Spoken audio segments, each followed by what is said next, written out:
Hello જય માતાજી મિત્રો, ગુડ મોર્નિંગ। આજે ભાદરવી અમાસ છે એટલે તૈયાર થઈને નીકળી ગયા દાદાએ જવા।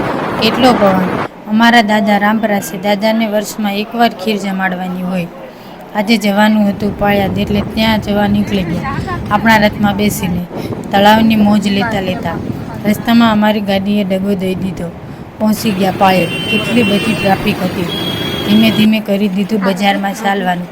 શરૂઆતના ફ્રૂટની લારી ભરી હતી। પાળિયાદમાં ખૂબ મોટો મેળો હોય। જેમ જેમ અંદર જાવી તેમ તેમ ટ્રાફિક વધતી જાય। અંદર આવીને કરી લીધા અમરા બાપુના દર્શન। પગથિયે ચડવાનું કરી દીધું ચાલુ।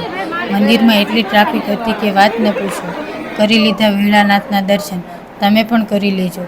કાનાને પણ ઝૂલે બેસાડી દીધા, પણ હિંચકો નથી નાખવા દેતા। પહેલાં કર્યા મોટા ઉનડ બાપુના દર્શન, બીજા કર્યા દાદા બાપુના દર્શન, ત્રીજા ઉનડ બાપુના દર્શન, ચોથા અમરા બાપુના દર્શન કર્યા।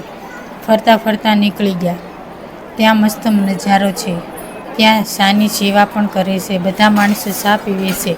આપણે પણ મટકીમાં નાખી દીધી દક્ષિણા। આવી ગયા વિસામણ બાપુના જન્મસ્થળે। ત્યાં પહેલાં જૂની વસ્તુઓ છે। કરી લીધા ભોળાનાથના દર્શન। પીપળો પણ છે। બેસી ગયા પ્રસાદી લેવા। ચાલુ કરી દીધું પ્રસાદી લેવાનું। અધૂરો વિડીયો કાલે। ફરી કાલે મળીશું નવા વિડીયો સાથે। જય માતાજી મિત્રો, વિડીયોને લાઇક, શેર, સબસ્ક્રાઈબ કરજો।